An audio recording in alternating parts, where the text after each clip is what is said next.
Nasib pasangan suami istri yang ngamuk usai ditegur akibat merokok saat mengendarai motor. Peristiwa itu terjadi di depan Pasar Palmerah, Jakarta Barat. Kejadian itu kemudian viral di media sosial. Hingga akhirnya dua pengendara motor itu terlibat adu fisik.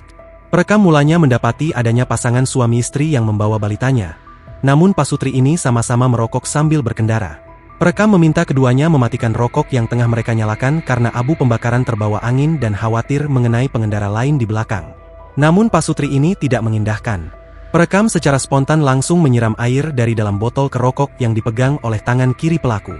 Pelaku tidak terima, cekcok dan berujung memukul perekam. Ironisnya pelaku pemukulan sadar sedang membawa anaknya yang masih bayi, tapi justru membenarkan tindakannya merokok sambil berkendara. "Gue lagi bawa anak.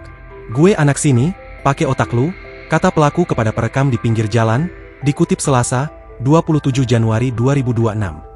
Keributan ini menjadi perhatian warga sekitar dan mencoba memisahkan keduanya. Namun, antara pelaku dan perekam masih saling berargumen. Pelaku tidak terima dengan teguran perekam karena menurutnya yang berhak menegur hanyalah aparat kepolisian. Setelah terkena pukulan pelaku, perekam mengancam bakal melaporkan kejadian main fisik ini kepada polisi. Terpisah, Kapolsek Palmerah Kompol Gomos Simamora menyatakan telah menerima laporan dari perekam video yang viral tersebut. Laporan polisi dibuat pada Jumat, 16 Januari 2026. Kompol Gomos ingin tahu alasan pemotor yang ditegur merokok hingga berujung pada pemukulan.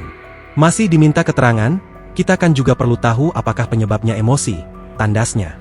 Download Tribun X sekarang, menghadirkan lokal menjadi Indonesia.